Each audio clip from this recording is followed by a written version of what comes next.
When a bitter millionaire wagers, he can transform a wild socialite into the perfect wife in just 3 months. A bet turns into a life-altering journey where hearts are thawed, secrets unravel, and true love unexpectedly takes center stage. If you're ready to be moved and inspired, make sure to hit that subscribe button and join our growing family here at Kindness in Real Life. Millionaire marries his friend's ugly sister as a joke, but is later surprised that the exclusive bar in Manhattan was a haven for USA's elite, where luxury and power intertwined with the scent of imported cigars and the clinking of crystal glasses. William Roberts stood at the heart of the celebration, surrounded by influential businessmen and stunning women, marking another multi-million-dollar acquisition for his real estate empire. His name graced the cover of business magazines, his fortune expanding with every deal, and the admiration that surrounded him was almost tangible. He had it all, but deep down he felt that none of it was enough. The success that once drove him now seemed monotonous and predictable. His gaze briefly drifted to the dark glass windows, watching his reflection as the toasts repeated around him. Lucas Davis, sitting beside him, noticed the subtle exhaustion masked by his friend's composed exterior. Coming from one of USA's oldest families, Lucas had always been adept at reading people's weaknesses and using them to his advantage. He had watched William for years, understanding that despite the wealth and status, his life followed a predictable script: ambitious business deals, flawless women, and a social life calculated down to the smallest detail. And then the idea came to him between sips of aged whiskey. Lucas proposed a challenge unlike anything William had encountered before, a bet, but not like any other, a marriage, but not with just anyone, to make it interesting. William was to marry someone completely outside of his usual type for 6 months, with no prenuptial agreement or financial benefits. A real marriage, no guarantees, no perks. The proposal was absurd. William laughed, shaking his head, but Lucas did not back down. With a sharp smile, he teased that William had become too predictable, a man used to conquering everything with money and charm, but incapable of facing a true challenge. The provocation hit its mark, and then Lucas revealed the name of the candidate: Sophia Davis. The mere mention of Lucas's sister made William raise an eyebrow. He knew her, or at least knew who she was. Sophia was nothing like the women he usually surrounded himself with. In fact, she was the complete opposite, an academic and social activist. She steered clear of the luxury events and superficial circles he thrived in. But what truly caught him off guard was this: Sophia was not attractive. In fact, she was considered ugly by the standards of the society he lived in. Her face was severely lacking in delicate features, and her body didn't align with the idealized beauty of his world. Overweight, she dressed simply with no intention to appeal to men's gazes. He had heard she was as inflexible in her temperament as in her convictions. William knew that Sophia despised everything he represented: excessive wealth, corporate power, and the ceaseless pursuit of status. The idea of marrying her was ludicrous, unthinkable. But at the same time, rejecting her would mean admitting that he was incapable of conquering any woman, and William did not admit defeat. With alcohol fueling his confidence and the challenge bruising his pride, he accepted the bet. 6 months with a woman who would never choose him. 6 months to prove that he could bend even the most resistant woman. The following morning, William Roberts arrived early at his office on Fifth Avenue. Without hesitation, he ordered Sophia Davis to be called for a meeting. He didn't explain why. He simply sent a driver to fetch her, confident that the summons would provoke discomfort and curiosity. He already imagined that she would arrive resentful, trying to understand what a man like him could possibly want from someone like her, but he didn't care. Not long after, one of the security cameras in the reception area captured her arrival. Sophia entered the building with a firm posture, carrying a worn leather bag and dressed in simple clothes with no hint of ostentation. Her hair was pulled into a careless bun, and she wore no makeup. She briefly scanned the lobby, not even acknowledging the luxurious surroundings around her. William, comfortably seated in his office, decided to test her. He deliberately made her wait, watching her reaction through the cameras. He was used to seeing women anxious for his attention, restless with the slightest delay, checking their phones compulsively, or trying to flirt with his assistant. But Sophia, instead of showing impatience, opened her bag, pulled out a book, and began reading. The scene intrigued him. The woman he expected to feel uncomfortable didn't seem to notice his absence at all. She was completely indifferent to the power game he was playing, unaffected by the calculated delay that bothered him more than he anticipated.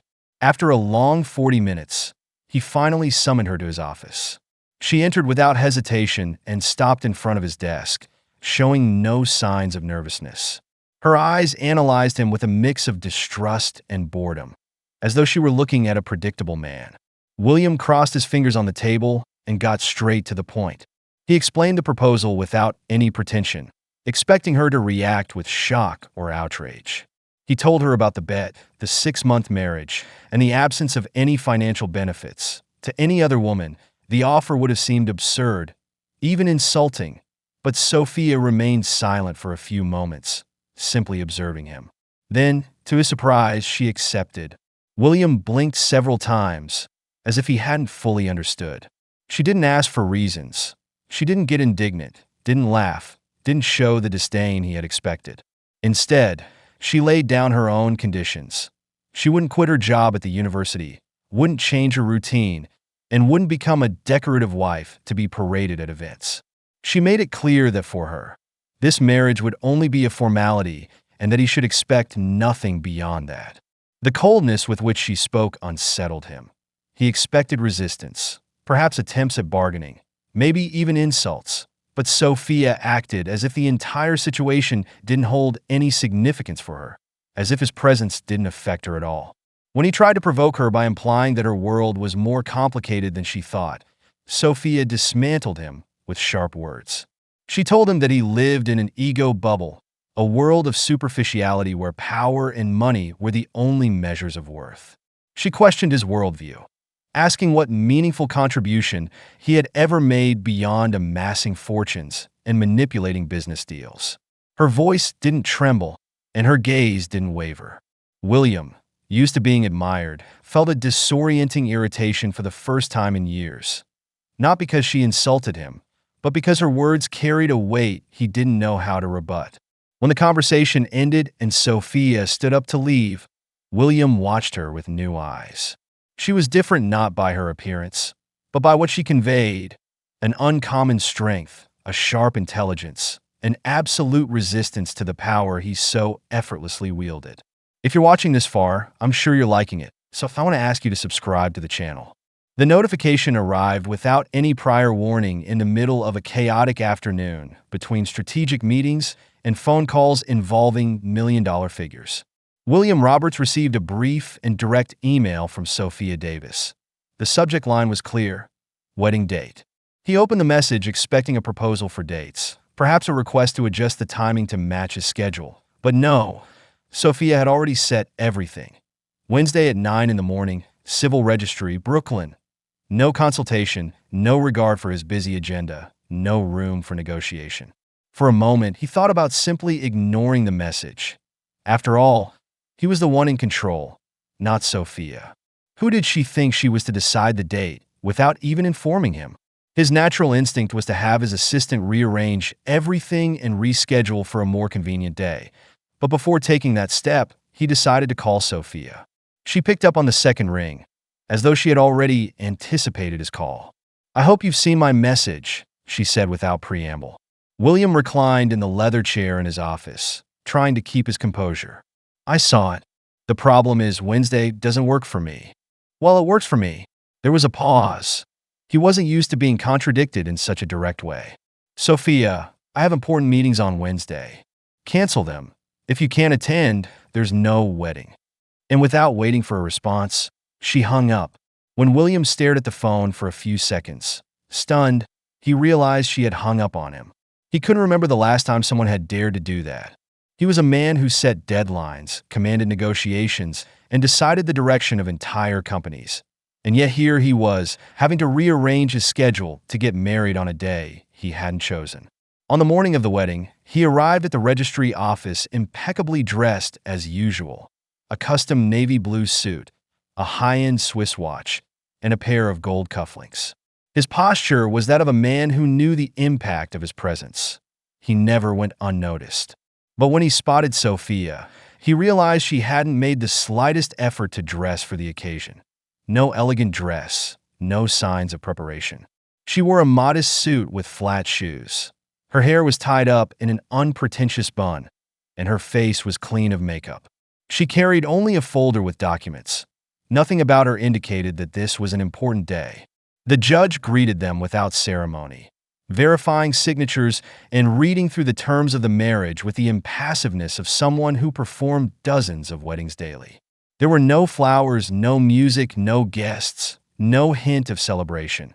It was a marriage stripped down to its essentials, a contract.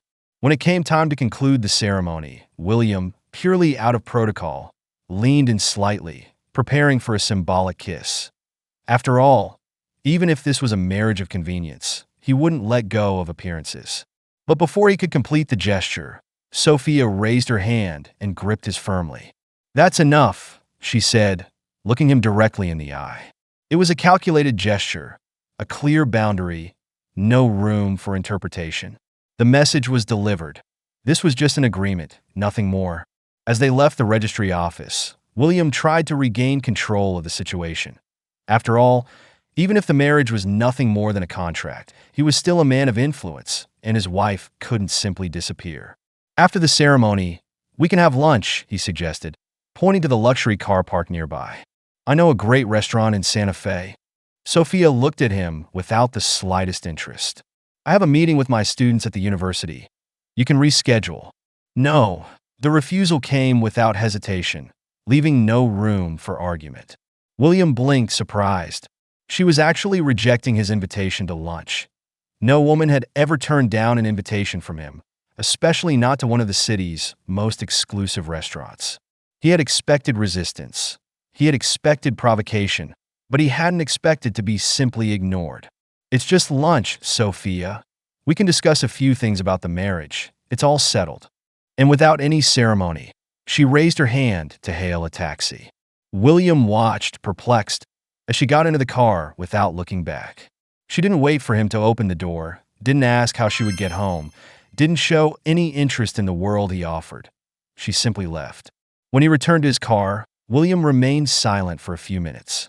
He looked at his phone and, on impulse, asked his assistant to gather all available information about Sophia's social projects. He needed to understand more about the woman who had just become his wife.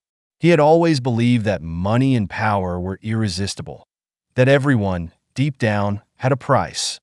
But Sophia didn't seem interested in any of that, and for the first time, William felt like he wasn't in control of the game. The invitation arrived in a sophisticated envelope, its golden lettering announcing the most exclusive charity event of the year. It was one of those gatherings that brought together the most influential figures in USA, businessmen, politicians, international royalty, and socialites, who set trends and struck deals with a simple handshake. William Roberts never missed these occasions. Events like this weren't just lavish parties. They were power arenas where connections meant more than any bank account figure. He decided to take Sophia with him, not because he wanted her company, but because he knew this wasn't her environment. He imagined that surrounded by impeccably suited men and women in exclusive dresses, Sophia would finally show some discomfort. She might be indifferent to his wealth, but in a circle so closed off, so elitist, perhaps she would realize that belonging to this world required more than just an influential surname. When the night arrived, William waited for her at the entrance of the hotel, already prepared to face curious glances and veiled comments. He wore a perfectly tailored tuxedo, Italian shoes, and the usual confidence that accompanied him at every event. Then Sophia appeared. She wasn't wearing an eye-catching dress or dazzling jewelry, but there was something about her that commanded attention. She wore an elegant, tailored suit, discreet but imposing. Her hair, usually tied up carelessly, was now flowing in natural waves around her face. What struck him most, however, was her posture. She walked with confidence, without any hesitation, as if that environment had no effect on her. William observed her with a mix of surprise and frustration. Nothing seemed to unsettle Sophia as they entered the main hall. All eyes turned to them. Some glances were discreet, others blatantly curious. Everyone was waiting to see how this woman, known for her critical stance against the world of predatory business practices, would react to the extreme luxury surrounding her. But Sophia didn't hesitate. While William engaged with the first rounds of greetings, she naturally stepped away, initiating conversations on her own. What began as mere curiosity from the guests quickly transformed into admiration. Influential businessmen, used to shallow discussions about investments, found themselves deep in conversations about social impact, sustainability, and education. Sophia didn't just dominate the subjects. She challenged ideas, presented data, and made observations that captivated everyone's attention. William, without taking his eyes off Sophia, asked, "You thought she'd be lost here, but look at her. Your wife is stealing the spotlight without needing jewels or a famous last name." William didn't respond. Something about the scene bothered him deeply. It wasn't irritation, it wasn't pride, it was discomfort. Soon, the comments began. Small whispers between groups, muffled laughter, veiled looks of disdain. Women who frequented the same social circles as William made cruel remarks about Sophia's appearance, insinuating that she could never be considered a suitable wife for someone of his caliber. Men, disguising their sarcasm with a joking tone, questioned how he could have traded his previous girlfriends, always models or A-list celebrities, for a woman so plain. He had always ignored this kind of talk. Never had he cared about external judgments because, in the end, it was always him who set the rules. But for the first time, it bothered him when one of the guests remarked with a crooked smile that Sophia definitely didn't match him. William felt a strange impulse rise inside him. "Funny," he said, his voice cold and controlled, "because up until now no one here has managed to speak with half the intelligence she has." The group fell silent. The comment wasn't made in jest. For the first time, William realized he was more bothered by the criticisms than he should have been. When he turned his attention back to Sophia, he realized something even more unexpected. As he listened to her conversations, he absorbed more information than he had imagined. With every argument she made, every point about social responsibility, he found himself, without intending to, becoming interested in the topic. Before that night, all of this had been a distant concept, but now it made sense. Time passed quickly as the event neared its end. William experienced something he had never expected to feel. For the first time, it wasn't his fortune or his power that attracted attention. For the first time, he stood out not as a magnate, but because he was starting to speak about something meaningful, and, strangely enough, this gave him a different kind of satisfaction. Across the room, Lucas watched everything unfold with a discreet smile. The game had changed, and perhaps William hadn't yet realized how much. In recent years, William Roberts had built his company through strategic acquisitions, aggressive mergers, and calculated decisions that transformed his real estate empire into a powerhouse. Every move was planned to maximize profits, eliminate competition, and secure his position as one of the most influential businessmen in the USA. Nothing was left to chance. But this time, chance caught him off guard. Reports began to arrive with concerning numbers. Million-dollar contracts with educational networks were suddenly canceled. Investors voiced their concerns, and strategic partners hesitated to renew agreements. At first, William thought it was just a natural market fluctuation, but as days passed and the losses grew, it became clear that something much bigger was going on. The company's board of directors started to pressure him. Executives demanded answers, and shareholders wanted guarantees. Roberts Holdings had never faced such an unexpected blow, and William found himself forced to look for explanations. That was when one of the reports caught his attention. A major social project linked to public education had become one of the primary opponents of his company. Unwittingly, Roberts Holdings had made decisions that negatively impacted educational programs supported by independent foundations. And as he examined the data more closely, a familiar name appeared among those responsible for these projects: Sophia Davis. The connection was impossible to ignore. For the first time since he had agreed to that absurd marriage, William realized that Sophia was more involved in his world than he had imagined. Worse still, she might be one of the reasons his company was facing difficulties. Without informing her, he decided to pay her a visit that afternoon. His car glided through the busy streets of USA City, heading to a neighborhood far removed from the towering buildings he was accustomed to. The address led him to a community center, a modest building without luxurious signage or major corporate sponsors. As he stepped out of the car, he felt out of place. Everything there contrasted with his universe. The worn hallways, the simple classrooms, the children running barefoot, the teachers engaged in animated conversations with groups of students. But what caught his attention most was Sophia. She was in the courtyard, sitting on the ground, surrounded by a group of teenagers who listened to her attentively. She spoke with passion, her eyes shining as she explained something about educational opportunities and how knowledge could change their reality. She wasn't the cold, distant woman he knew at home. Here she was different. For a moment, William just watched. Then he forced himself to step forward. When Sophia saw him, her expression hardened. "What are you doing here?" she asked. "We need to talk," he replied, ignoring the presence of the students. She stood up, muttered a few words to the students, and walked toward him with her arms crossed. "If you've come to convince me to stop my projects, you're wasting your time. I didn't come to ask for anything. I just want to understand what exactly you're trying to do against my company." Sophia let out a short laugh, devoid of humor. "You really think everything revolves around your company, don't you?" she said, gesturing to the center with an expansive motion. "Look around, William. I'm not fighting against you. I'm fighting for them." William narrowed his eyes, but before he could respond, a familiar voice interrupted the conversation. "Interesting, isn't it? Fate has a curious way of making pieces fit together." Lucas Davis was approaching, an enigmatic look on his face. Unlike William, he seemed completely at ease in this environment. "What do you mean by that?" William asked, irritated. Lucas sighed, crossing his arms. "I mean, it might be time for you to hear the whole story." The three of them walked into an empty room within the community center. Sophia remained silent, staring at her brother with a look filled with resentment. Lucas leaned against a table and began to speak. "Did you know that years ago there was a publishing company called Davis Publicists?" William didn't answer, but his mind raced. The name sounded familiar, but he couldn't remember the details. "It belonged to our father," Lucas continued, not in a hurry. "An independent publisher that printed affordable textbooks for public schools. My father believed that education could change lives. He was an idealist, but idealists don't always survive in the business world." William swallowed hard. An uneasy feeling started to grow within him. "What happened?" he asked.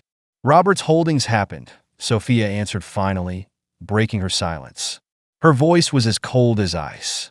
"Your real estate empire destroyed my father's publishing company." The words fell like stones. "That's impossible, I never." Lucas interrupted. "But one of your real estate acquisitions forced our publishing company out of the building where it operated.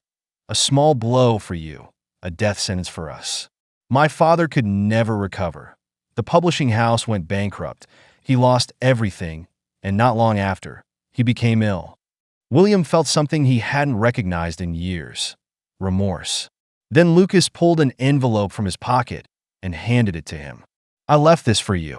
William took the envelope, his hands slightly tense. The name Daniel Davis was written on the front. He opened it slowly and removed a yellowed letter. As he began to read, his stomach churned slightly.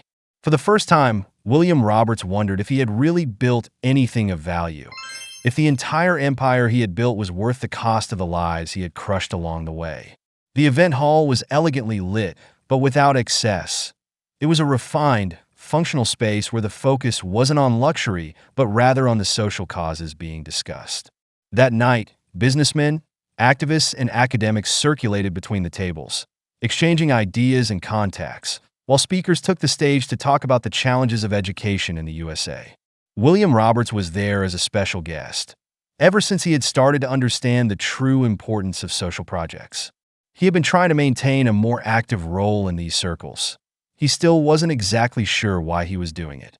Part of him wanted to prove something to Sophia, while another part was beginning to believe that perhaps his involvement could actually have a real impact. She was somewhere in the hall, talking to a group of teachers and representatives from underprivileged communities.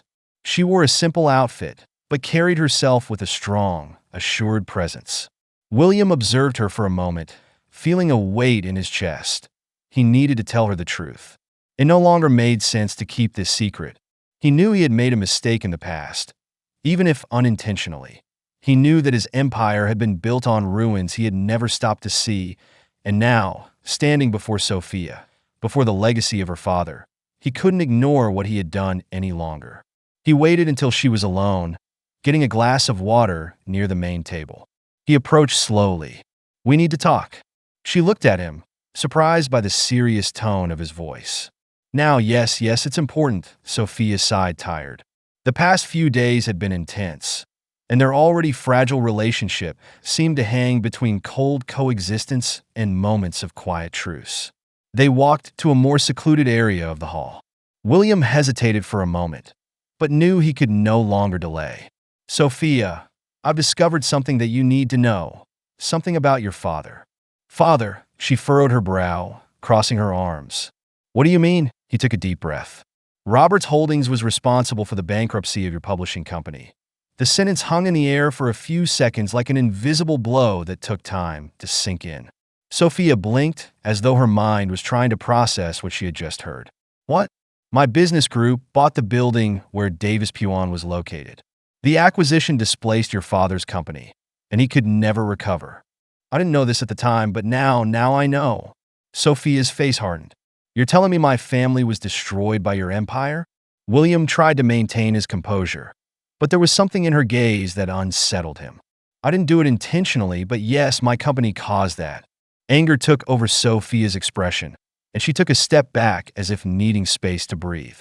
"You knew about this and never told me. I found out recently, and I needed time to figure out how to manipulate me into accepting that information, how to make this less dirty than it really is." Her voice was loaded with indignation, and William felt a tightening in his chest. "Sophia, I never wanted for William to destroy my father's life. That's irrelevant now. The fact is it happened, and the worst part is you even tried to make me believe that you were changing." She laughed, but it was a bitter laugh, full of frustration. "Deep down, you're still the same corporate predator you always were, pretending to have a conscience, pretending to feel remorse, but in the end, it's still all about you, about how you feel about your guilt." William swallowed hard. He could argue about business all day, but he didn't know how to face Sophia's words. "I understand that you're angry. You don't understand anything." Her eyes were teary, but not from sadness. It was fury. "You destroyed my father's life, and now you're here wanting my forgiveness." William didn't know what to say. He had never felt so powerless. Then Sophia simply turned away. She walked out without looking back, leaving him standing alone in the middle of the hall, feeling more isolated than ever. In the days that followed, she refused to speak to him. The marriage of convenience, which had meant nothing before, now felt heavy. The silence between them became almost unbearable. William knew that apologies wouldn't be enough. That was when he decided to take action. He spent nights analyzing documents, devising strategies, looking for a way to make amends for what had been done. Davis Peones was gone, but its legacy could be rebuilt. He gathered investors, created a special fund to support independent writers, and made sure every step of the process was conducted with integrity.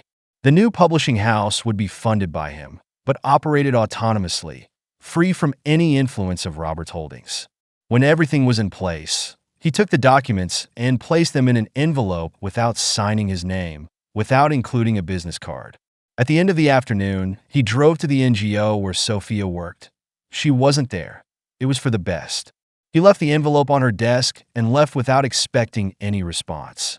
Now all that remained was time. Whether this would be enough for Sophia to forgive him, he didn't know. But for the first time, William wasn't doing something just for himself. He was trying to do the right thing. Since she had found it on her desk at the NGO, she had resisted the urge to open it. It was from William. That alone was enough to make doubt gnaw at her. She knew that for months he had been trying to show her that he had changed. She had watched from a distance as he made bold changes at Roberts Holdings, observed his most daring decisions, and noticed how he began distancing himself from the circles that once defined him. But was it enough? Finally, she took a deep breath and broke the seal. The reading was slow. Each line carried more than just confessions. They were words stripped of the arrogance that had always defined him. For the first time, William wasn't trying to convince her of anything. He wasn't offering empty promises or justifying his actions with carefully crafted strategies. He was simply acknowledging his journey, admitting his mistakes, and above all, showing that even without guarantees, he had chosen to follow a different path. He wrote that for the first time in his life, he had found a purpose that wasn't tied to money or power, that his worldview had changed because at last he understood that his choices affected real lives, and if there was one person who had taught him this, it was her. She finished reading, leaving the letter on her desk as she stared at it, lost in thought. Had he really changed, or had he simply learned to play an even more complex game? For years, Sophia had dealt with men like William, powerful, calculating masters of persuasion. But something about this letter sounded different. There was no explicit plea for forgiveness, no grandiose promises.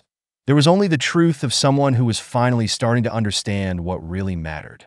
What Sophia didn't know was that while she was wrestling with her doubts, William had already made his decision. That night, he waited for her outside the NGO. He was alone, without security or a luxury car. When Sophia came out, surprised to see him there, he simply extended his hand. "Walk with me." She hesitated, but for some reason, she walked alongside him. The silence between them was heavy, filled with everything that hadn't been said. They walked down the quiet streets, lit by the old street lights of the neighborhood, until he finally stopped and turned to face her. "I want to marry you." Sophia blinked, confused. That already happened, William, and it wasn't exactly a love story. He smiled lightly. "Then let's do it right this time. No bets, no contracts, just the two of us." The impact of those words hit her all at once. He wasn't the man who was trying to control her anymore. There was a raw sincerity in his voice, a vulnerability she had never seen before. Then he reached into his pocket and pulled something out. It wasn't a luxurious jewelry box, nor a diamond ring. It was a simple silver band, handcrafted by artisans from a social project he had helped fund. "I had it made by artisans from a social project I helped finance because I want what we're building together to have meaning." Though Sophia looked at the ring for long moments, it wasn't extravagant. It wasn't made to impress. It was real. Her heart raced. Everything inside her screamed that this was madness. But for the first time, it wasn't a game. William wasn't trying to win her over. He simply wanted to share a life with her. "Why me?" Sophia asked softly. William took a step closer, his expression serious. "Because you're the only person who ever saw me beyond my fortune, the only one who challenged me to be a better man." She held her breath. She wanted to believe him, but fear still lingered. William sensed her hesitation and, contrary to what he would have done in the past, didn't push her. "You don't need to answer now," he said, extending the ring, "but I want you to keep it." Sophia took the ring, feeling the cool silver against her skin. She looked at William, and for the first time, she didn't see a businessman trying to get what he wanted. She saw a man who was willing to wait. That night, alone in her apartment, she held the ring for a long time before finally placing it on her finger. When the day of the wedding arrived, there were no spotlights, no media coverage, no guests from high society. The ceremony took place at a community center, surrounded by people whose lives had been impacted by the projects they had built together. Children who now had access to education, families who finally had decent homes, writers who were publishing their books thanks to the new Davis publishing house. There was no luxury, but there was meaning. William wore a simple suit without any flashy labels. Sophia wore a dress made by local seamstresses with no sparkles, no exaggerations. But her eyes carried a certainty that had never been there in their first marriage. When it came time for the vows, William took her hands and whispered, "You taught me to see beyond myself. Thank you for giving me the chance to build something real." Sophia smiled. "I didn't give you anything, William. You earned this on your own." And for the first time, he believed her. The kiss that sealed their wedding was different from the first, where she had rejected any closeness. This time, there was no embarrassment or obligation. It was simply love. As they left to meet the people waiting for them, William looked ahead to the future without fear. This wasn't a contract. It was a new beginning. and as he held Sophia's hand, he knew that this was the best choice he had ever made, not just for his love for her, but for the man he was finally becoming. The auditorium was packed. Journalists, investors, academics, and government representatives filled the seats, awaiting the official announcement of an initiative that had already sparked curiosity in the press and the business sector. The name Davis was once again in the spotlight, but this time not as a reminder of a lost editorial empire, but as a symbol of a new future. On stage, William Roberts and Sophia Davis stood side by side. The creation of the Davis Foundation had been a project in the works for months, designed to ensure that Daniel Davis's legacy was not just remembered, but perpetuated in a meaningful and transformative way. Education and literature would be its foundation. The foundation would operate on multiple fronts, offering scholarships to young writers, funding community libraries, and investing in the publication of accessible textbooks for public schools. The commitment was to ensure that knowledge reached those who needed it most, breaking down social barriers and providing real opportunities. When it was time for her to speak, Sophia approached the microphone, her voice firm and filled with emotion. "My father dedicated his life to the written word. He believed that books could change destinies, that education was the true force that transformed societies. Today, this foundation is our way of ensuring that this vision remains alive." William watched her as she spoke. He had never imagined that he would one day be standing there next to Sophia, fighting for something so different from what he had once considered essential. But this change was no longer an effort. It was a purpose. When she finished her speech, Sophia looked at him, giving him the floor. William took a deep breath before speaking. "I spent years building an empire without realizing how many people were left behind in the process. Today, my greatest pride isn't what we've accumulated, but the impact we can have. The Davis Foundation isn't just a tribute, it's a commitment."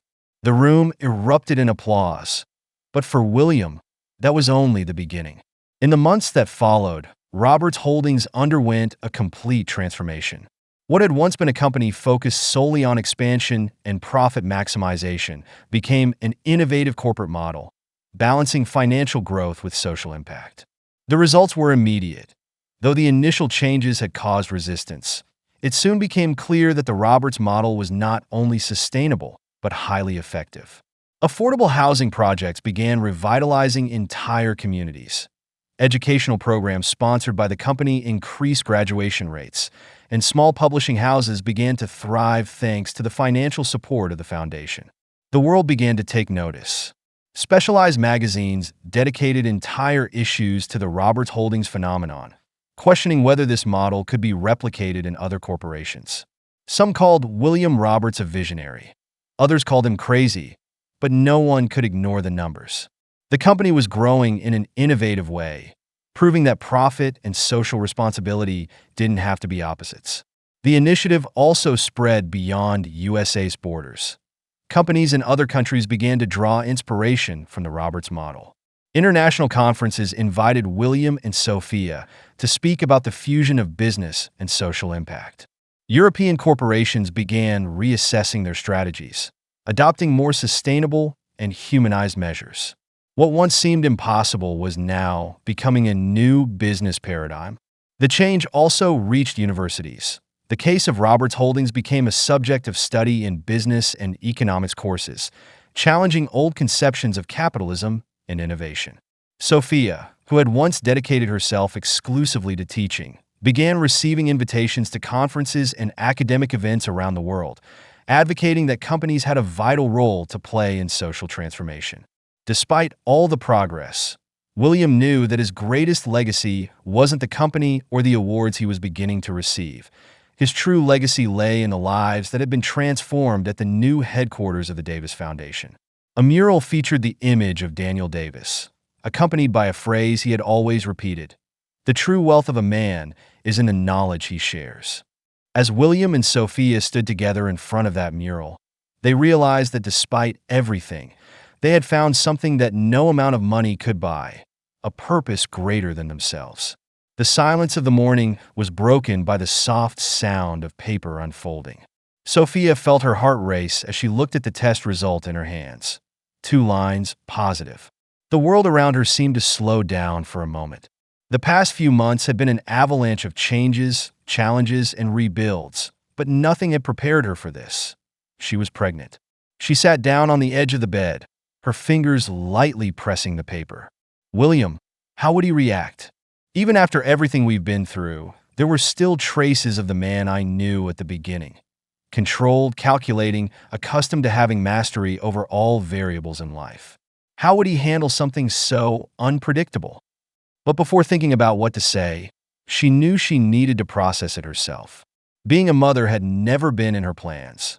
She had always prioritized her independence, her career, her causes. Now, a new life was growing inside her. And with that discovery came uncertainties and fears she had never felt before. When William came home that night, Sophia had already decided to tell him. She waited until they were on the balcony of the apartment, watching the illuminated city below that had become their ritual. A silent moment where, without words, they shared everything they had achieved together. She took a deep breath and looked at him. "I'm pregnant." The impact was immediate. William blinked a few times as though his mind needed to process the words. Then his gaze fixed on hers, and Sophia noticed something different in his eyes. There was no fear. There was no retreat. Only a new kind of light, somewhere between astonishment and pure joy. In a low, almost reverent voice, he said, "We're going to have a child." And in that instant, Sophia knew that despite her fear, she wasn't alone. The news changed everything, not just for them, but for everyone around them. Friends, family, and even the employees of Roberts Holdings received the news with enthusiasm. The press, always on alert for William Roberts's every move, quickly turned the pregnancy into headlines, celebrating the couple as symbols of a new era. A businessman who had reinvented his empire and the woman who had challenged him to become a better man. But for them, the reality was much simpler. It wasn't about being a symbol.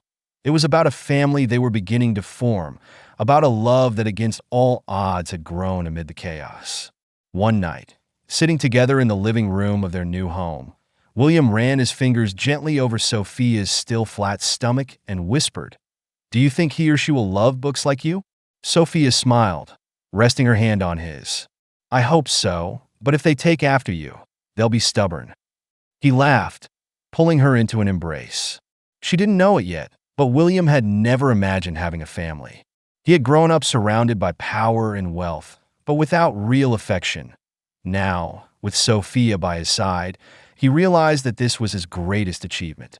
Months passed, and as life within her grew, so did the transformation they had begun in the world around them. The Davis Foundation expanded its reach, bringing books and education to communities that had once been forgotten. Roberts Holdings, once seen as a relentless empire, became a model of sustainable innovation. Companies abroad began replicating their initiatives, proving that a new kind of capitalism was possible. William and Sophia, between medical exams, corporate decisions, and preparing their home for the baby's arrival, began to reflect on their journey. What had started as a selfish game, a mere bet between two men, had turned into the greatest project of their lives, not just as a couple, but as agents of change. The night before the baby was born, William took the stairs to the top of the Roberts Holdings headquarters. The warm wind of USA City passed over them as they gazed at the landscape below. He raised a glass of non-alcoholic wine and looked at her. She smiled, holding her own glass to what we're building. They clinked their glasses, and William knew that this was the closing of a chapter. The man who had once lived only to accumulate wealth now understood that his greatest victory wasn't material. Hours later in the hospital, the cry of a baby echoed through the delivery room.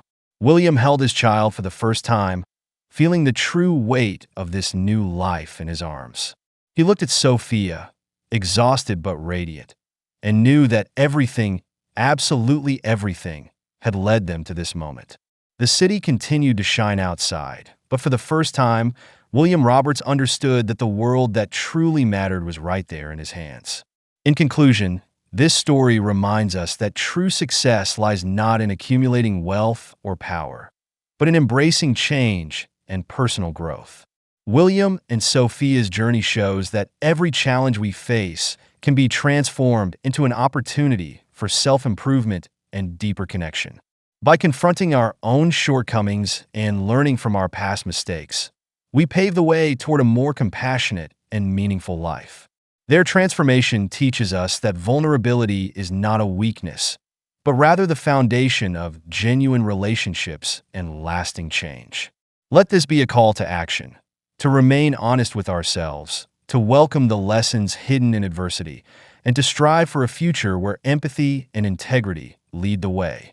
No matter how difficult the road may seem, each step we take towards understanding and growth has the power to reshape our lives and create a better world for everyone.